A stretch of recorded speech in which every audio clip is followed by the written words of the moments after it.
Every argument ended the same way. He'd lean against the doorframe, arms crossed, mouth curved in that soft, pitying smile, and say I was crazy. "You're remembering wrong, Avery. You always twist things." It didn't matter what the fight was about, a missing receipt, a late night, a woman's perfume that wasn't mine. By the end of it, I was the problem. At first, I believed him, because Noah had that kind of voice, calm, logical, reasonable, the kind of voice that makes you doubt your own heartbeat. He was the man everyone trusted. He worked in finance, coached Little League, bought flowers for my mother on her birthday. On paper, he was perfect. And I was lucky to have him. At least, that's what I kept telling myself. He liked to remind me of that too. I can still remember the night the ground first shifted. Not in some dramatic way, just a sentence, small enough to slip under my skin. We were at dinner with friends. He made a joke about how I always overthink things. Everyone laughed, so I laughed too. But when I tried to bring it up later, told him it embarrassed me, he smiled and said, "You're too sensitive, babe." I was teasing. He kissed my forehead, and I felt stupid for even mentioning it. That was how it always started. Little cuts, little twists. The first time I cried during an argument, he said I was manipulating him. The first time I raised my voice, he said I was hysterical. The first time I stayed silent, he accused me of shutting down. Every move had a trap, and I walked into every single one. Months turned into years. Somewhere along the way, I started to apologize for things I didn't do. I started to question whether I'd said something the way I remembered. I kept a notebook once, just to write down conversations after they happened. And when I showed it to him, he laughed, said, "You actually need notes now? Do you hear yourself?" That night, I tore the pages out and threw them away. I thought love meant patience. I thought maybe if I became quieter, softer, more understanding, he'd stop treating me like I was losing my mind. But it only made him worse. It was subtle. That's what made it so cruel. He didn't yell. He didn't hit. He just rewrote reality every day, a sentence at a time.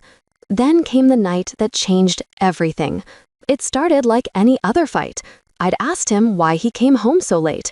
He said he'd told me he had drinks with coworkers. I swore he hadn't. He laughed, slow and deliberate. "You really should get that checked, Avery. Your memory's getting scary."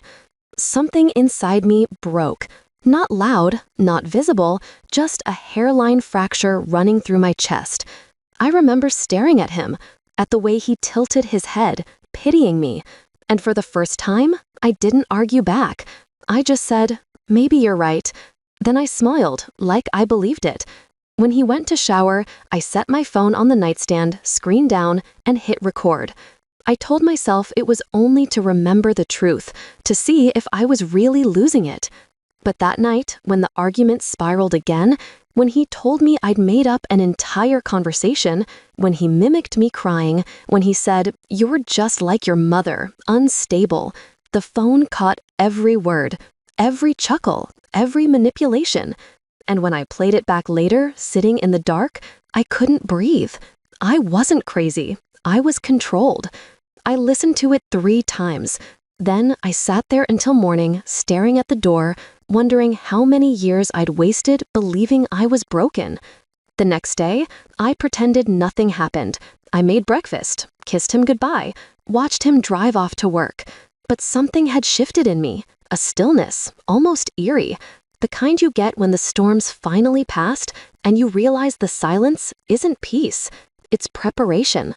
I started paying attention to what he said around others, how he crafted his image, the doting husband, the charming son-in-law, the patient man married to a woman who gets emotional sometimes. He didn't know I was recording everything now. 2 weeks later, we had dinner with his family, his mother, his brother, his sister-in-law, all of whom adored him. I could see why. He made them laugh. He carried dishes, told stories, filled every silence like he owned the air. When he refilled my glass of wine, he brushed my hand and whispered, "Try to behave tonight, okay?" My stomach tightened, but I smiled and said, "Of course." That night, I had the recording queued. I'd transferred it to my phone, connected it to his car's Bluetooth earlier that day while he wasn't paying attention. The plan wasn't revenge, not at first. It was proof. I just wanted them to see what I saw, to stop wondering if I was too sensitive. But plans like that, they evolve. Because once I realized how perfectly the moment could fall apart, how poetic it could be, I wanted it to happen exactly once. Loud, clean, undeniable. As the dinner carried on, Noah talked about how hard marriage can be when one person's emotions run high. His mother nodded sympathetically. His sister-in-law looked at me with quiet pity. I smiled politely and said, "You're right, Noah. Communication's everything." He smirked, raising his glass. Exactly. I reached for my phone under the table and tapped play. At first, the sound was faint, a bit of static. Then his voice, unmistakable. "You should get that checked, Avery. Your memory's getting scary." The room went still. He froze, his eyes flicking to mine. Then came the laughter, his laughter, echoing from the speaker. "You actually need notes now? Do you hear yourself?" His brother frowned. "What the hell is that?" Noah reached for the phone, but I slid it across the table before he could. "Go ahead," I said softly. "It's you."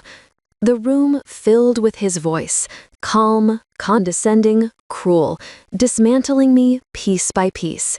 Each word hung in the air like a weapon. His mother's fork clattered against her plate. His sister-in-law covered her mouth. His brother muttered, "Jesus Christ, Noah."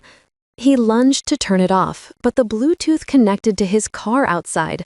The audio just kept going, spilling from the driveway, loud enough for the neighbors to hear. I stood up, my pulse steady, my voice calm. "I used to think I was crazy," I said.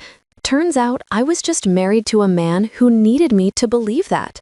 He tried to speak. I saw his lips move, but no sound came out. And in that silence, I felt something I hadn't felt in years. Control. When it finally ended, the recording, the charade, the marriage, I didn't feel triumphant, just clear, like I'd finally stepped out of fog. Noah moved out that night. His family didn't defend him.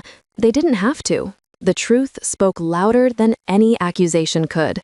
For weeks after, I replayed the moment in my head, not the recording, but the look on his face when he realized he couldn't twist it this time.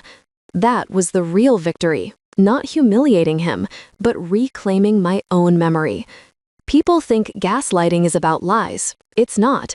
It's about erasing your version of reality until you start living in theirs.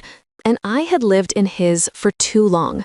I changed my number, moved into a small apartment near the coast, started therapy, started breathing again. Some nights, I still wake up thinking I hear his voice, that low, measured tone whispering, "You're overreacting." But then I remember the sound that saved me, his voice on tape, undeniable, unedited, unspun. I kept one copy, not to hurt him again, but to remind myself. Because memory can heal too, if you give it the truth it was denied. I used to think love meant compromise. Now I know it means clarity, the courage to trust your own mind, even when someone calls it crazy.